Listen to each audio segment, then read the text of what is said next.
ये छोटी सी बच्ची की वीडियो देख के एक बार आपकी भी आंखों में आंसू जरूर आ गए होंगे।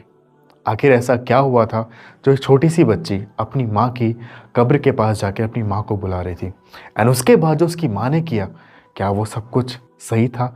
क्या वो जायज़ था? क्या उसने उसकी माँ ने प्यार में जो किया अपनी बच्ची के प्यार में, क्या वो सब कुछ जायज़ था? ये पूरी कहानी सुनना, फिर उसके बाद अपनी राय जो भी है कमेंट करके ज़रूर बताना। अगर आप अपनी माँ से प्यार करते हो तो इस वीडियो को लाइक, और बस मैं यही चाहता हूँ कि कमेंट में आप सभी लिखें लव यू माँ, क्योंकि माँ ना बहुत अनमोल होती है। वो दोबारा वो ऐसी चीज़ होती है दोबारा आपको कभी नहीं मिलती है। ये जो कहानी है मुझे पाकिस्तान से ही मेरे एक सब्सक्राइबर ने भेजी इंस्टाग्राम पर, और स्टोरी भी उन्होंने बताई। अगर आपके पास भी कोई ऐसी कहानी है, हॉरर, इमोशनल, ड्रावनी, या फिर कोई सच्ची कहानी, तो आप भी मुझे अपने इंस्टाग्राम पे बता सकते हैं। चलते हैं इस कहानी की तरफ। एक हंसता खेलता परिवार था जिसमें 3 लोग रहा करते थे। था तो इनका बहुत बड़ा परिवार। नदीम की शादी हुई थी बन्नों से, और जो नदीम था अपने गांव से 50 किलोमीटर दूर शहर में उसकी दुकान थी फ्रूट्स और सब्जियां, यही सब वो बेचा करता था। उसके पास 3-4 लड़के भी थे, और तो उसकी शादी हो गई थी। शादी होने के बाद, अब शादी जब तक नहीं हुई थी नदीम की, तो वो अपनी दुकान पे ही सो जाया करता था।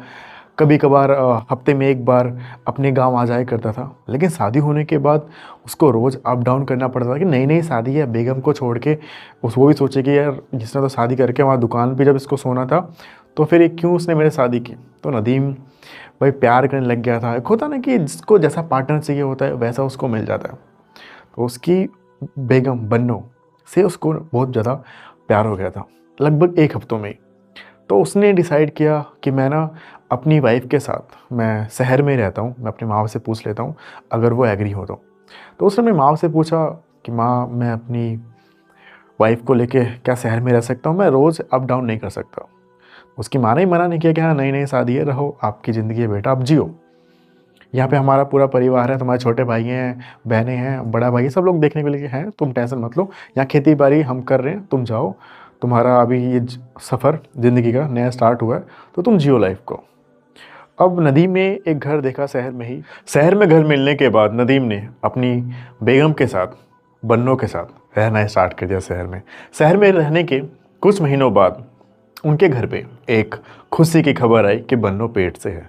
नदीम ने ये डिसाइड किया कि मेरे को ज़्यादा पता नहीं है कि बेगम का ख्याल कैसे रखना है, क्या दवाई देनी पड़ती है, क्या खाने को देना पड़ता है। मम्मी को ज़्यादा आइडिया है, तो उसने सोचा कि मैं गांव में ही बन्नों को छोड़ देता हूँ। तो उसने गांव में बन्नों को छोड़ दिया। अप डाउन वो करना स्टार्ट उसने कर दिया। कुछ महीनों बाद ईद के दिन उनके घर पे एक बेटी पैदा हुई, जिसकी वीडियो आपने स्टार्टिंग में देखी होगी। तो उन्होंने उसका नाम याद रखा और वो लोग बहुत खुश थे। अब जो चांद थी वो 1 साल की हो गई।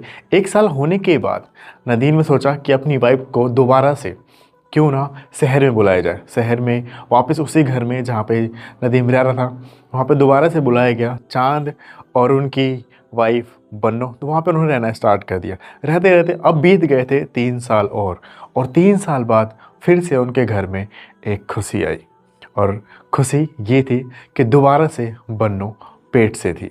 दोबारा से नदीम छोड़ देता है बन्नो को गांव में, और वो शहर में रह रहा था। अपनी दुकान, अपना काम धाम सब कुछ देख रहा था, अप डाउन वो कर रहा था। अब बन्नो का था 9वां महीना, और बन्नो के पेट में बहुत ज़ोर के दर्द हुआ।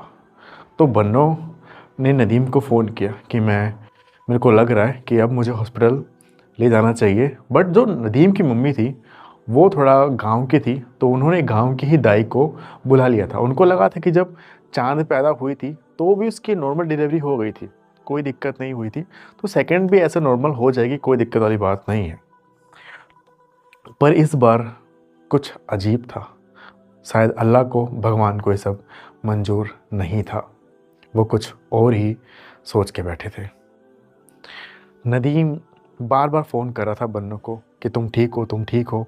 बन्नो बार बार दर्द में यही बोल रही थी कि मुझे हॉस्पिटल ले चलो, मुझसे ये बर्दाश्त नहीं हो रहा है, मुझे हॉस्पिटल ले चलो नदीम।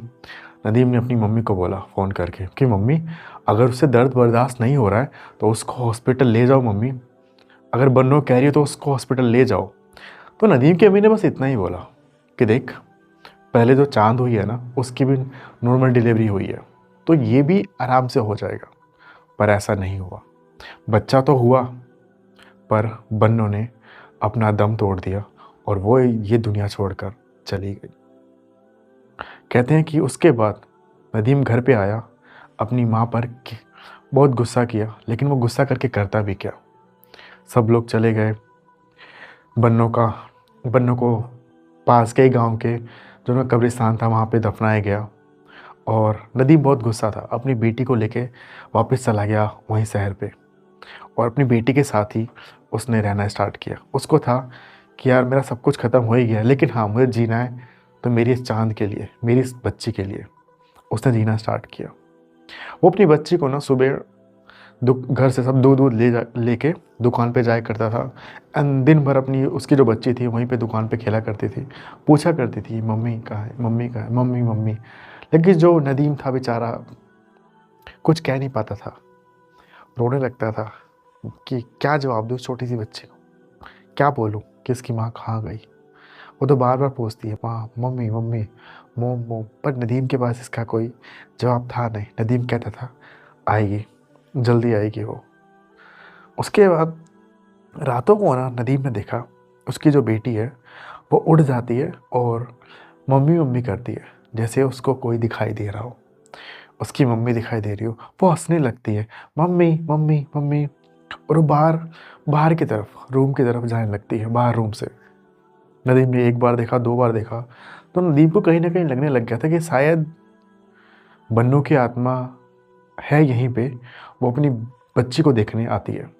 तो नदीम को ना इस बात का बिल्कुल भी डर व नहीं लगा। उसको लगा कि चलो ठीक है, माँ ही तो आ रही है, वो भटकी की बेचारी, वो आसपास ही है, उसको कोई दिक्कत नहीं।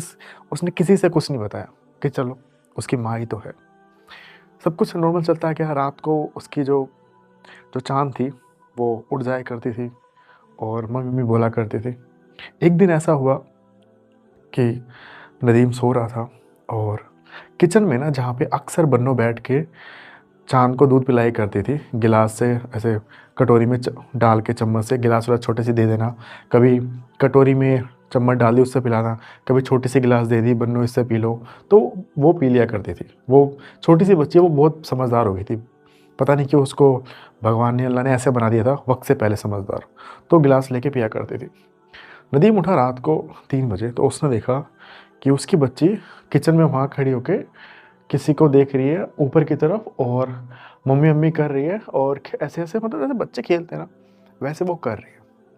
एंड नदीम ने भी ज़्यादा डिस्टर्ब नहीं किया, नदीम बस उसको देखे रहा था अपनी बच्ची को, और सैड था बेचारा।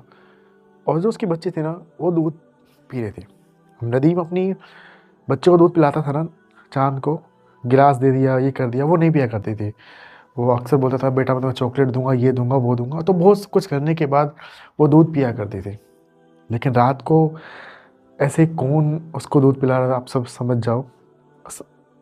तो नदीम भी समझ गया था कि शायद इसकी माँ आती है इसको दूध पिलाने, और ये इसकी माँ बन्नों को दिख रही है, और बन्नों उससे बहुत प्यार से दूध पी रही है। तो नदीम ने अब हर रात को ना दूध वहाँ पे रखना उसने स्टार्ट कर दिया गर्म करके, और उसने हर रात को देखा कि कोई आता है। चांद अपने आप उठ के चली जाती है किचन की तरफ, और वो दूध पीना स्टार्ट कर देती है।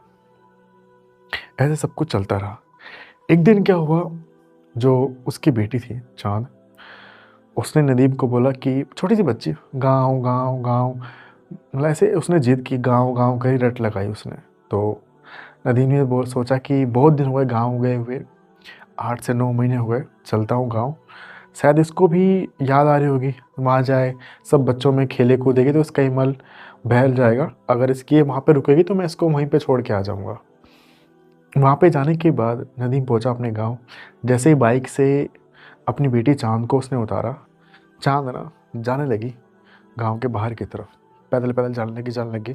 नदीम उसके पीछे पीछे जा रहा था, चांद चांद बेटा, चांद कहाँ जा रहे हो बेटा, चांद कहाँ जा रहे हो। बट वो रुकी नहीं, वो गई उस कब्रिस्तान के अंदर, एंड गई उस कब्र के पास।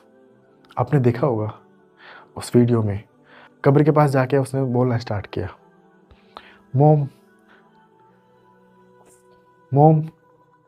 तो नदीम ने ना फ़ोन निकाला और वो सब रिकॉर्ड करना उसने स्टार्ट किया। नदीम वहीं बैठ के रोने लग गया। जब वो रोने लग गया ना, तो वो उसकी छोटी सी बच्ची 5 साल की, उसने आके अपने पापा के आंसू पोंछे। एंड उसके बाद नदीम ने अपनी बेटी को गले लगाया और बहुत ज़ोर ज़ोर से रोने लग गया। एंड इसके बाद नदीम वहाँ से ना अपनी बेटी को ले जाके कह रहा चलो चलते हैं हम घर। वो ले जाने लग गया ना, तो एक आवाज़ आई पीछे से, और वो आवाज़ किसी और की नहीं, वो कब्र से ही आवाज़ थी। और वो आवाज़ नदीम ने पीछे मुड़ के देखा, वो आवाज़ उसको लगी, हाँ ये आवाज़ बन्नू की ही है। तो उसने ना वहीं पे चिल्ला के बोला, बन्नू क्यों चली गई तुम हम सभी को छोड़ के? हमें भी ले जाती ना तुम अपने साथ। हम नहीं जी पा रहे हैं, हम नहीं रह पा रहे हैं ना, तुम्हारी बेटी रह पा रही है ना, मैं रह पा रहा हूँ। हमें भी वहाँ बुला लो अपने पास, बुला लो, प्लीज़ बुला लो। फिर वहीं पे ना वो बैठ के और रोने लग गया। 1-2 घंटे वहीं बैठा रहा अपनी बेटी के साथ, फिर ना वो चल पड़ा वापस घर की तरफ। घर आता है, शाम होती है, उसकी बच्ची ना अचानक से जो उसकी बच्ची चाँद, उसको अचानक से ना बुखार हो जाता है बहुत ज़ोर की, है ना। वो पास के डॉक्टर जो होते हैं वहाँ पे ले जाते हैं गाँव के, तो बट डॉक्टर वो कहता है कि ना इसकी तबीयत बहुत ज़्यादा ख़राब है, बुखार ज़्यादा है, अब इसको शहर के किसी हॉस्पिटल में ले जाओ। तो उन्होंने पास में किसी की गाड़ी थी 4 व्हीलर, वहाँ उसको बोला कि शहर के हॉस्पिटल लेके चलना है। सब आए, बट शहर तक जब तक हॉस्पिटल तक पहुँचते उससे पहले उसकी जो बच्ची चाँद वो दुनिया को छोड़कर जा चुकी थी। हॉस्पिटल ले गए, सब बताया गया कि नहीं ये अब नहीं है इस दुनिया में। वापस आए जहाँ पे कब्र थी बन्नू की, उस कब्र के पास में छोटी सी कब्र खोद के चाँद को भी वहीं पे दफनाया गया। अब नदीम ने बिल्कुल टूट चुका था। नदीम ने शहर जाना ही बंद कर दिया, उस शहर के उस घर भी जाना बंद कर दिया, क्योंकि उसकी बहुत सारी यादें थी। और दुकान वुकान पे भी जाना बंद कर दिया। तो बहुत बार नदीम के फैमिली वालों ने बोला, नदीम जा अपनी लाइफ जी, हम तेरी दूसरी शादी करवा देंगे। तो उसने बोला नहीं, मैं दूसरी शादी नहीं करूँगा, मेरे को चाहिए तो चाहिए सिर्फ मेरी बन्नू और मेरी बच्ची चाँद, और कुछ था ही नहीं इस दुनिया में, और किसी के बारे में नहीं सोच सकता। क्यों अल्लाह ने सब कुछ छीन लिया? या तो मुझे देते ही नहीं, ये अच्छा था। अब छीन लिया ना, तो मुझे भी उन्हीं के पास भेज दो, मैं नहीं जी पा रहा हूँ। उसके बाद नदीम ना एक ही रूम में बंद रहा 6 महीने तक, किससे बातें नहीं, खाना, मतलब बिल्कुल सैड रहना, कुछ भी नहीं। उसकी मम्मी बोलती थी बेटा जाओ नमाज़ पढ़ लो, इधर इधर उधर घूम लो, मन लगाओ, बट वो कहीं पे नहीं जाया करता था, सिर्फ और सिर्फ बन्नू और अपनी बेटी के बारे में सोचता था। उसने दुकान पे भी जाना बंद कर दिया था, वो गांव के उस घर में था। धीरे धीरे ना वो बीमार पड़ने लग गया। और वो जो था जो नदीम था 6 फुट का लगभग, और उसका वज़न जो था 95 किलो का था लगभग, हट्टा कट्टा चौड़ा इंसान था। उसका वज़न 60 हो गया। धीरे धीरे बिल्कुल ही पतला होके वो 40 पे आ गया। और डॉक्टरों से दिखाया गया, सबको दिखाया गया, कोई भी उसको बचा नहीं पाए। एक दिन नदीम ने भी इस दुनिया को छोड़ दिया। तो आप लोग को क्या लगता है, जो नदीम और चाँद ने कहा था उस कब्र के पास जाके, बन्नू हमको भी अपने पास बुला लो, क्या बन्नू ने उन दोनों को अपने पास बुला लिया? आप लोग को क्या लगता है? कहते हैं हमारे पूर्वज, सभी लोग कहते हैं कि अगर आपका कोई परिजन इस दुनिया से चला जाए तो उसके बारे में ज़्यादा सोचना नहीं चाहिए, ना ही उसके बारे में उसके ख्याल आने चाहिए। अगर उसके सपने भी आ रहे हैं तो उसको उल्टा सीधा बोल दो। ऐसी और स्कैरी, डरावनी, इमोशनल कहानी सुनने के लिए फॉलो करना। अगर आप इसको फेसबुक पे देख रहे हो, अगर आप इसको यूट्यूब पे देख रहे हो तो सब्सक्राइब किए बिना मत जाना। अगर आपके पास भी कोई कहानी है आपकी रियल, तो आप मुझे सेंड करना om.dube इंस्टाग्राम में।